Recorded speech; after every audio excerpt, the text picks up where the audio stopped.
Drama serial माँ की अगली किस्त में हम देखेंगे कि राहा के नाना इंतकाल कर जाते हैं, मगर वो ये गम कबूल नहीं कर पा रही होती। उसे जैसे यकीन ही नहीं आ रहा होता कि वो उसे छोड़कर जा चुके हैं और जाते जाते इतने बड़े सच का बोझ उसके कंधों पर डालकर चले गए हैं। राहा इतने गम में होती है कि अपने नाना की मैयत पर उनका मुंह भी नहीं देखती। उसकी ये हालत देखकर ज़ैनब भी उसके पास आती हैं और उसे संभालते हुए कहती हैं कि राहा बेटा, एक बार उठ के अपने नाना जी को देख तो लो, उन्हें खुदा हाफिज कह दो, वो चले जाएंगे।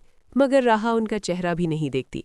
उसे बहुत ज़्यादा दुख होता है। उनके जाने के बाद राहा अपने कमरे में उदास बैठी होती है और रोते हुए सोचती है कि नाना जान मुझे छोड़कर चले गए हैं। आप क्यों चले गए हैं? कैसे कर सकते हैं मेरे साथ ऐसा? इतना बड़ा सच मेरे सामने खड़ा कर दिया। वहीं दूसरी तरफ ज़ैनब बी को तशवीश होती है कि अचानक बड़े साहब को क्या हो गया था। वो तारा के पास आती हैं और उससे पूछती हैं कि उस दिन क्या हुआ था।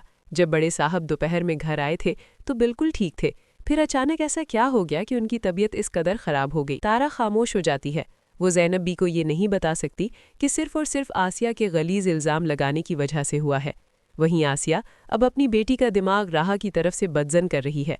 वो बतूल के पास आती है और बतूल के पास आकर कहती है कि ज़रियून, कोई तुम्हारा ब्रांडेड जोड़ा नहीं है, तुमने उससे शादी करनी है और राहा तुम्हारी शादी उससे होने नहीं दे रही। बतूल ये सब कुछ सुन सुनकर थक जाती है।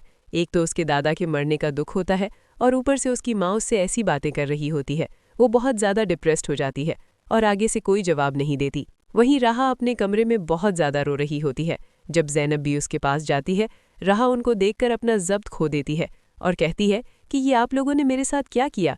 मेरी माँ को मेरे सामने लाकर खड़ा कर दिया और मुझसे छुपाया।